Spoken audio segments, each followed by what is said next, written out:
Hello everyone. तैयारी शानदार चल रही होगी, सभी मन लगाकर पढ़ रहे होंगे।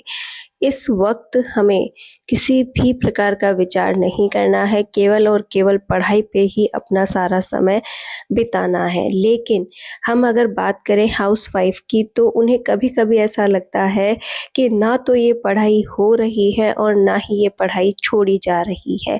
कहने का अर्थ है कि ज़िम्मेदारियाँ कभी-कभी इतनी हावी हो जाती हैं कि पूरा मन है कि हाँ, बस अब पढ़ने बैठ जाऊँ, मैं अपने टारगेट्स पूरे करूँ, मैं ये करूँ, मैं वो करूँ, लेकिन वो समय नहीं निकल पाता है। पहले घर की पूरी ज़िम्मेदारियाँ हम पूरी करती हैं, फिर जाकर जब हम पढ़ने बैठती हैं तो अजीब लगता है, रोना आता है और लगता है काश मेरा वो वक़्त मुझे फिर से मिल जाए, जिसे मैं सच में जीना चाहती थी और किसी कारणवश मैं उसे नहीं जी पाई, या फिर मैंने उसका महत्व नहीं समझा, या फिर आज जो वक़्त है इसे मैं जी पाऊँ, उसमें आगे बढ़ पाऊँ। तो क्या कभी इस उधड़-बुन में, मन की उदासी में बेवजह रोना आया है?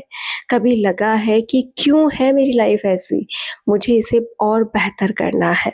तो उस समय कुछ ना सोचिए, बस ये सोचिए जो बीत गया सो बीत गया, अब बस आगे बढ़ने का वक़्त है और मुझे लगातार आगे बढ़ते जाना है। आप जितना सोचेंगी उससे केवल और केवल आप अपने आप को परेशान करेंगे। इसका एक ही तरीका है कि आप बस चलते चले बिना किसी शिकायत के, क्योंकि वक़्त है, हमें ही बदलना है और अगर हम लगातार चलते रहेंगे तो हम हमारी मंज़िल तक ज़रूर पहुँच जाएँगे। आज एक ऐसी ही बात मैं भी आपके साथ शेयर कर रही हूँ कि अगर आप पढ़ रही हैं, जितना भी समय मिल रहा है उसमें बहुत अच्छा कर रही हैं, तो भी हम बहुत अच्छा कर लेंगे, एग्ज़ाम को फाइट कर लेंगे। अपने लिए किसी भी प्रकार से आप निराशा उत्पन्न ना करें, आप बहुत अच्छा कर रही हैं और आगे भी बहुत अच्छा कर लेंगी। हाँ, वक़्त लगेगा, लेकिन अगर आप में उम्मीद है, आप में साहस है और आप नहीं टूट रही हैं, तो अपने आप को ज़रूर आप आगे ले जाएँगी। यहाँ पर मैंने आपको एक बात बताने की कोशिश की है कि आप जितना समय मिलता है, जैसे आपने दोपहर में पढ़ना स्टार्ट किया है या सुबह जल्दी आप पढ़ रही हैं या रात को आप लेट पढ़ रही हैं, आपका पूरा फ़ोकस पढ़ाई की ओर होना चाहिए। अदरवाइज़ आप जो समय निकाल कर अपने लिए यूज़ करना चाहती हैं, उसका पूर्ण यूज़ नहीं होगा, आप उसमें बेहतर नहीं कर पाएँगी। हम करते ये हैं कि इतना ही तो हमें समय मिलता है, उसमें से अगर हम हमारे समय को पूरी तरह से इधर-उधर की बातों में या फिर अपनी निराशाओं में डूबकर गँवा देंगे, तो कब हम कर पाएँगे? तो आज से एक तो हमें निराश नहीं होना है, ऊपर से जितना भी हमें समय मिलेगा उसमें हम बेटर करेंगे। कभी नहीं सोचेंगे कि सामने वाले ने इसमें कितनी पकड़ बना ली है, लोग कितना पढ़ रहे हैं। बिल्कुल भी अपने आप को आप निराश नहीं करेंगी। आप हमेशा यही कहेंगी कि मैं जो कर रही हूँ बहुत अच्छा कर रही हूँ और आगे भी मैं बहुत अच्छा करूँगी, और यहीं से आपके सफ़र में आप आनंद ले पाएँगी। हमें मर मिटना है। कहने का अर्थ है कि बिल्कुल भी हमें लापरवाही नहीं करनी है। तो अब हमें मर मिटना है। कहने का अर्थ है कि अगर 1% भी संभावना बचेगी, तो भी हम हमारा 100% देंगे और जितना भी बेहतर कर पाए करेंगे। आप जब एक टॉपिक कंप्लीट हो जाए कि हाँ, मैंने पूरे फ़ोकस के साथ जितना समय मिला था उसमें खींच कर एक टॉपिक कंप्लीट किया है, बस उसे कंप्लीट करने के बाद उसे रिवाइज़ करना ना भूलें। उसे प्रॉपर्ली रिवाइज़ करें, उसे बहुत अच्छे से स्मरण शक्ति में लाएँ, उसे बार-बार ऐसे मतलब माइंडली आप रिकॉल करें कि हाँ, उसके जो भी इम्पोर्टेंट फैक्ट्स हैं, वो मुझे आ रहे हैं और उनके बेस पर मैं इस टॉपिक को सॉल्व कर सकती हूँ। जब हम रिवाइज़ेशन को महत्व देते हैं, तो जो टॉपिक हमने पढ़ा है, जो हमने 1 घंटा उसे दिया था, उस घंटे का सही से यूज़ हो पाता है। हम क्या करते हैं कि जल्दबाज़ी में तो होते ही हैं और एक टॉपिक जैसे ही हुआ, हम बस थोड़ा बहुत इधर-उधर का किया, जैसे पानी वगैरह पीकर आए या फिर कुछ और काम करके आए और नए टॉपिक की स्टार्टिंग कर देते हैं। जबकि होना ये चाहिए कि आपका जैसे ही एक टॉपिक होता है, आप उसे कुछ देर रुककर आराम से रिवाइज़ कीजिए कि आपने क्या पढ़ा, कैसे आपने उसे समझा है, कौन-कौन से इम्पोर्टेंट फैक्ट्स उसमें आपको मिले हैं उसे मैं एक बार रिकॉल करूँ, पूरा से उसे एनालिसिस करूँ। आप पानी पीते हुए भी ये कर सकते हैं, आप घूमते हुए ये कर सकते हैं, आप एक जगह बैठकर ये कर सकते हैं। कुल मिलाकर आपको 5 से 10 मिनट अपने साथ ज़रूर इन्वॉल्व होना चाहिए, जिससे कि पता चले कि आखिर उसने आपको कितना एंगेज किया, आपने कितना उस टॉपिक को अपने लिए तैयार किया। फिर जाकर आप दूसरे टॉपिक की ओर बढ़े। ये रिकॉलिंग हमें बहुत ज़्यादा इम्प्रूव बनाती है, हमें उस टॉपिक के लिए समर्पित बनाती है, आगे के लिए वो टॉपिक हमें याद रहता है। जबकि अगर आप उसे लगातार बस केवल पढ़ रहे हैं, कोई मतलब नहीं है आपको याद हुआ या नहीं हुआ, बस ये है कि हाँ भाई पढ़ रही हूँ, तो वो एक दिखावे मात्र की पढ़ाई हो जाती है। हमें खुद से ही प्रॉमिस करना होगा कि जो हम पढ़ें वो बहुत अच्छा पढ़ें। बात करें इस लास्ट टाइम के शेड्यूल की, तो यहाँ पर फर्स्ट ग्रेड के लिए बहुत कम समय बचा है।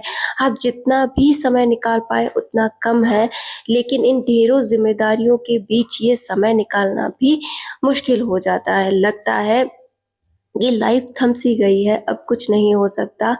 अब तो बस यही है कि एग्ज़ाम मुझे जितनी तैयारी हो गई है उसके आधार पर देकर आना है। लेकिन अगर आप इसे अपोज़िट डायरेक्शन में देखेंगी तो एक संभावना ये भी है कि ये जो थोड़ा-सा समय है, अगर मैंने जमकर तैयारी कर ली तो मैं लोगों के मुँह पर एक तमाचा मार सकती हूँ कि हाँ, देखो मैंने इतने परेशानियों और इस हालात में रहकर भी बहुत कुछ कर लिया है, और बिन बोले उन्हें अपनी बात समझ में आ जाएगी। तो आप बस 1% संभावना के पीछे भागिए कि हाँ, अभी भी वक़्त है, वो 1% संभावना है जब मैं जीत सकती हूँ।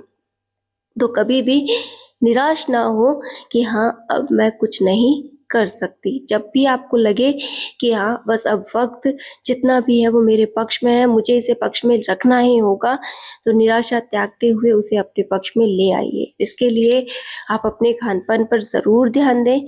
जितना अच्छा आप खाना अभी यूज़ लेंगी, मतलब लाइट लें, बिल्कुल हेल्दी लें, थोड़ा-सा मतलब इस तरीके से लें कि हाँ, आपका जो शरीर है वो उसके अकॉर्डिंग ढला रहे, नींद कम आए, पानी वगैरह पीती रहें।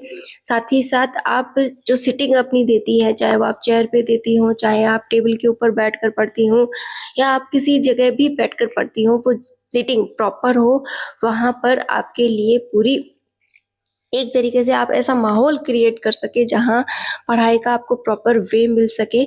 अगर ऐसा माहौल भी आपको नहीं मिल रहा है, कोई बात नहीं, आप माइंडली स्ट्रॉन्ग रहे और एक जगह प्रॉपर्ली फिक्स कर ले कि मुझे यहाँ पर बैठकर पढ़ना है, और उससे आप अपने लिए एक नया मुकाम गढ़ सकती हैं। लेकिन इन चीज़ों का भी बहुत महत्व होता है। जब हमें पता होता है कि हाँ, मुझे इस तरीके से यहाँ बैठकर पढ़ना है, तो आप अपने लिए एक पोजीशन सोच चुके हैं, उस पोजीशन पर आप बैठे हैं, तो मन भी पढ़ने का करता है।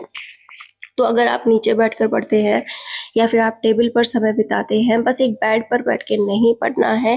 बेड से आपको दूरी बनाए रखनी है कि हाँ, मुझे बेड पर नहीं जाना है, क्योंकि बेड पर पढ़ना किसी प्रकार से भी सही नहीं है, ये हमें आलस ही दिलवाता है।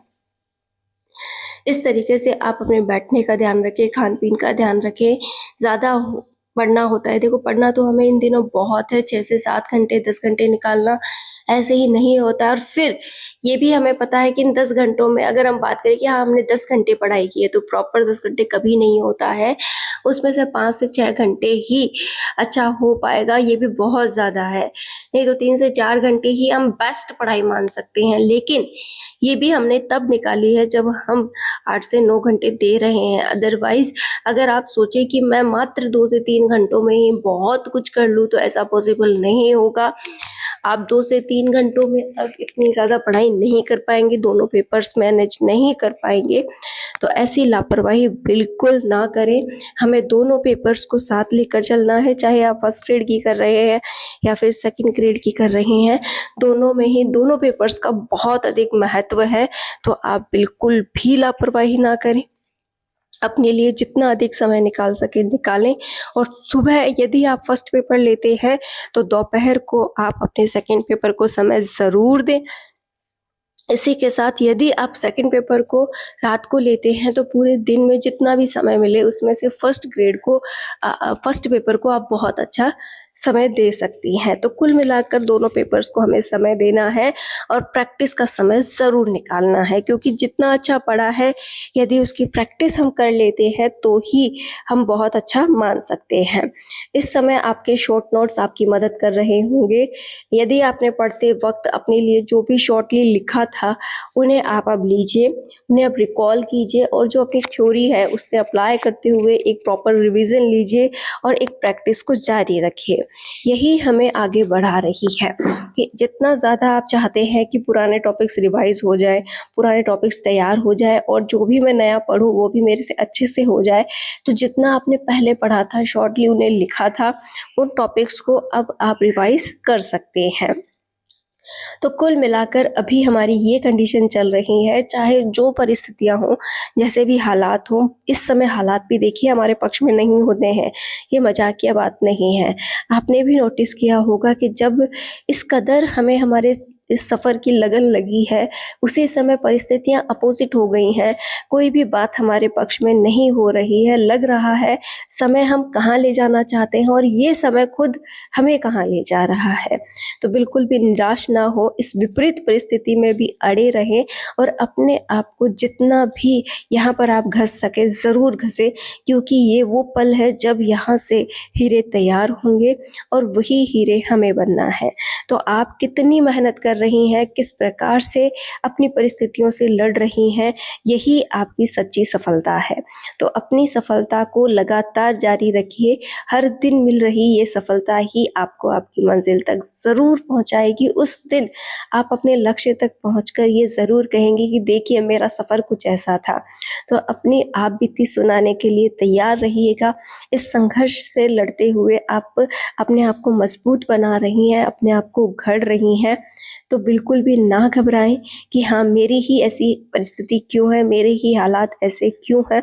यही आपको आपकी मंजिल तक लेकर जाएंगे। बस आप टूटिए नहीं, झुकिए नहीं, रोना आ रहा है या फिर आपको लग रहा है कि छोड़ दूँ, तो बिल्कुल भी नहीं, छोड़ना नहीं है। एक बार रोकर आप अपने आप को मनाइए, अपने आप को फिर से मोटिवेट कीजिए और आगे बढ़ जाइए। हर कोई टूट रहा है, हर कोई आगे बढ़ रहा है, बस हमें हमारे ऊपर विश्वास होना चाहिए तो ही हम जीत पाएंगे। आप जीतेंगी, आप ज़रूर जीतेंगी, हम सब जीत जाएंगे और लगातार आगे बढ़ते जाएंगे। All the best.